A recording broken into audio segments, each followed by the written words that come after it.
यहाँ पे क्वेश्चन दिया गया 15 काट ए बराबर 8 और साइन ए और सेक ए, इसका हमें मान बताना है। ठीक, तो सबसे पहले यहाँ पे लिख देना है 15 काट ए बराबर कितना 8। ठीक, और यहाँ पे हमें लिखना है काट ए बराबर कितना 8/15। ये कैसे है भैया, ये जो 15 है काट ए से कर रहा है गुणा।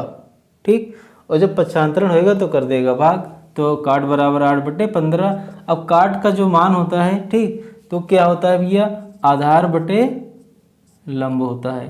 ठीक, आधार बटे लंब होता है, यानी आधार का मान 8 है और लंब का मान 15 है। अब हमें कर्ण का मान निकाल लेना है यहाँ से। ठीक, कौन, पाइथागोरस प्रमेय से। तो यहाँ पे हमें लिख देना है, अब जो है लिख देना है पाइथागोरस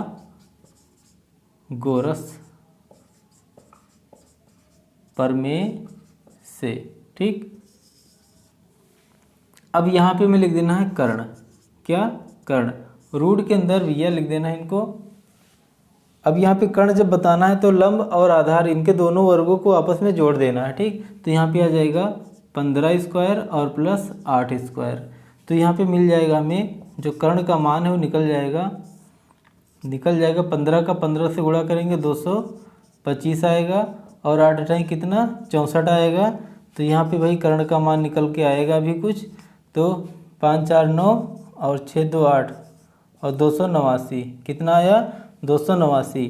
अब कौन ऐसी संख्या है भाई जो 289, यानी कि ऐसी संख्या जिसको उसी से गुणा करें तो कितना है 289, अर्थात 289 का वर्गमूल कितना है, उस कितना है भैया 17 है।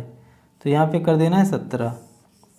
तो कर्ण का मान कितना है भैया 17 है और यहाँ पे आधार का मान 8 है, लंब का मान 15 है।